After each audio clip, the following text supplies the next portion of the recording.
आणि म्हटली होती भिंतीपासूनचं अंतर.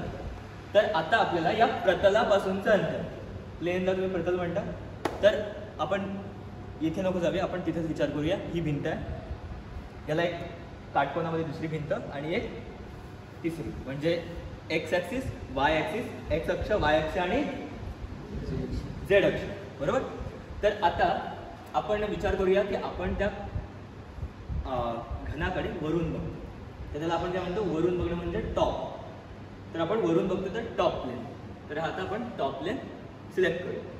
या टॉप प्लेनवरती फक्त एक क्लिक केलं की आपल्याला आता टॉप प्लेन समोरून दिसायला लागतो. आता ह्या गोष्टीची गरज काय पडली तुम्हाला सांगतो मी. ठीक आहे,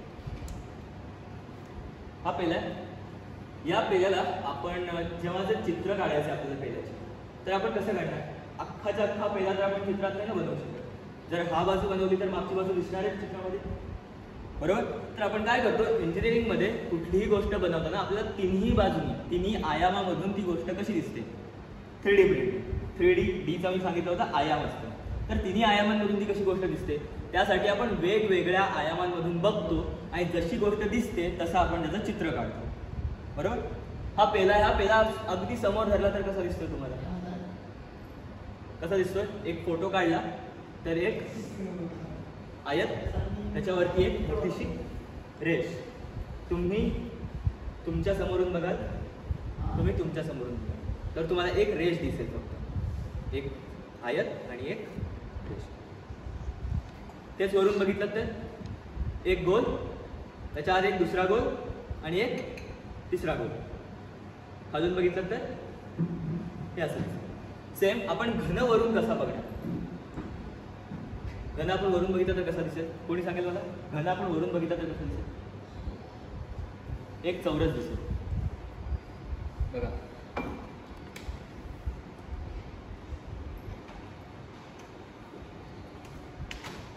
कदाचित तुम्हाला ते समजलं असेल, सांगण्याची गरज आहे तरी सुद्धा. हा नॉर्मली आपण असा घन काढतो, बरोबर. पण आता मी जर ह्या एखाद्या इंजिनियरला सांगितलं की मला एक घन बनवून हवा आहे, तर तो कसा बनवेल, तर त्याला आपल्याला सांगावे लागेल एवढी याची लांबी, याची एवढी उंची आहे आणि याची एवढी रुंदी आहे. पण आता मी याच्यात तसं काय लिहायला गेलो तर काय होणार, ते खिचडी होणार सगळी. आणि परत मला समज एक वरून गोल काढायचा आहे, तर अजून ते कॉम्प्लिकेटेड, म्हणजे समजणार नाही त्या लोकांना, बरोबर. म्हणून मी काय करेन की हा घन समोरून कसा दिसतो, एका आयतासारखा. आता घन म्हणजे तो चौरसासारखा आपल्याला समोरून दिसेल, कारण त्याच्यात तिन्ही लांबी सेम असतात, बरोबर ना, उंची, रुंदी आणि लांबी.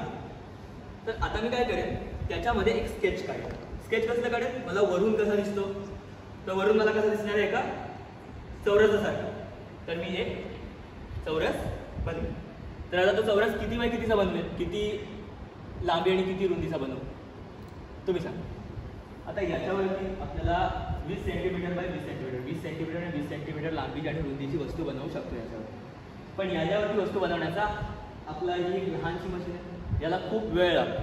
पण आपल्याला आता 2 दिवसांमध्ये शिकायचं आहे. तर काय होणार आहे, आपण एक खूप लहानसा असा ठोकळा बनवूया, 2 सेंटीमीटर बाय 2 सेंटीमीटरचा, ज्याची 2 सेंटीमीटर लांबी आहे, 2 सेंटीमीटर रुंदी आहे. तर मी हा आता आयत बनवतो. आपण इथे जायचं आणि एक स्मार्ट डायमेन्शन नावाची गोष्ट असते. शब्द आठवणी ठेवू नका, चित्र बघा की त्याच्यावरती मेजर पट्टी लिहिलेली आहे. आपली टेप असते मोजण्याची, त्याचं चित्र आहे. क्लिक करायचं आणि तिथून तुम्ही या आयताच्या एका बाजूवरती क्लिक केलं, हे बघा मेजर पट्टी त्याच्यावर आलं. आता ती याला क्लिक केलं की ती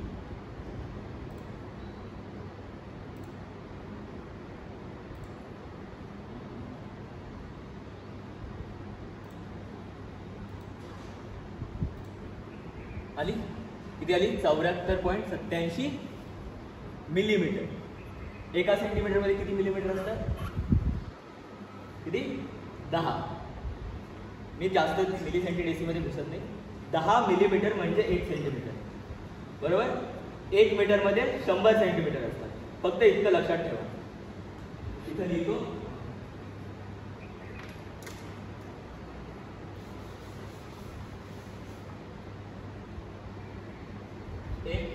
सेंटीमीटरला आपण CM मध्ये लिहितो. सीचा सेंटीमीटर, एमचा मीटर, आणि 1 सेंटीमीटर बरोबर 10 किती मिलीमीटर.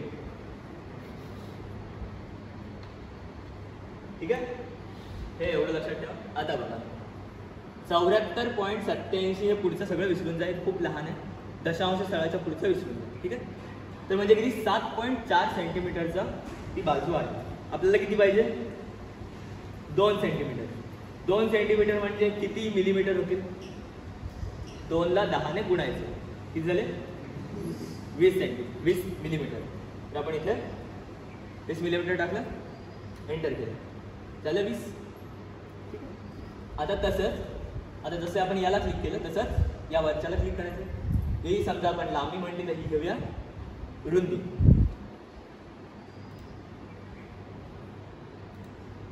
ठीक आहे, आता हे असं का झालं असेल, मी ही 20 म्हटल्यावरती ही स्वतःहून 20 का आली असेल, कारण चौरसाच्या दोन्ही बाजू चारही बाजू समान असतात. बरोबर ना.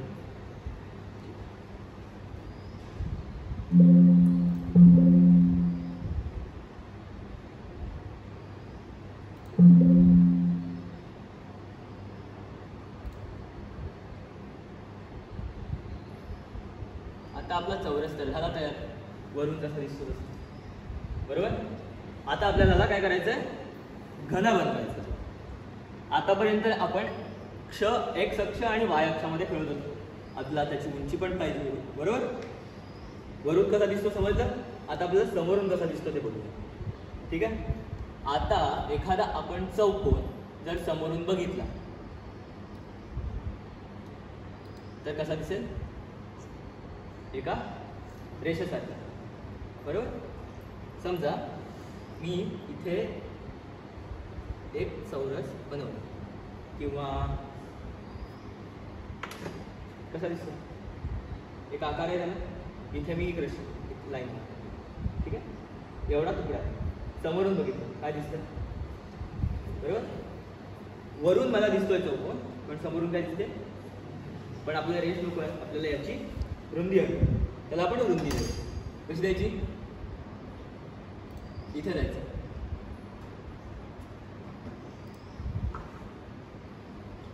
सर हे थोडी टीव्ही समोर वाटते ना, सेटिंग्स गडबड आहे, थोडं पार्ट बाहेर जातं. डायमेन्शन लागते, थोडे डायमेन्शन गडबड आहे, थोडं बाहेर जातं सॉफ्टवेअर.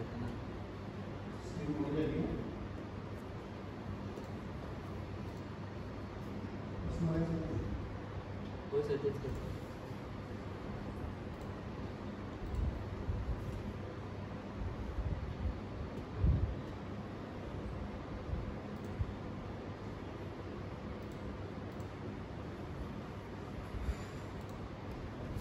ठीक आहे, तर आता इथे एक्सट्रुडेड बॉस बेस नावाची एक गोष्ट असते. तुम्हाला दाखवतो याला लहानपणापासून.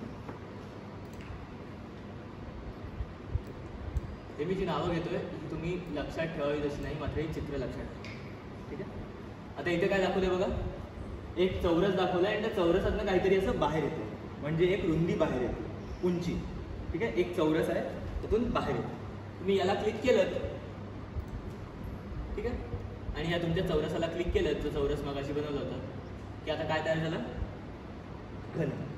स्वतःहून तयार होतं. आपलं हे सॉफ्टवेअर आहेत ना, ज्या ॲप आहेत त्या यूट्यूबपेक्षा खूप सोपे आहेत, फक्त याला थोडासा वेळ द्यावा लागतो. बरोबर. आता आपण एक क्यूब बनवतोय, घन बनवतोय, उद्या आपण दुसरी काहीतरी वस्तू बनवतो. ठीक आहे, हे जे तयार होत आहे तेच मी तुम्हाला इथे बनवून दाखवतो. आता याची आपल्याला रुंदी किती पाहिजे, 20 mm, म्हणजे 2 सेंटीमीटर. तर इथे आता किती दिसत आहे, किती दिसतंय, 10 mm दिसते. 10 mm म्हणजे 1 सेंटीमीटर.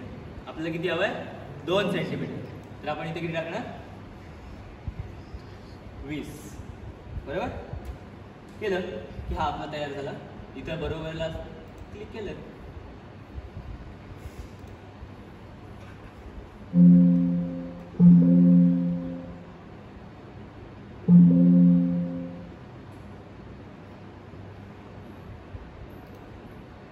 ठीक आहे. हा काय झाला, घन.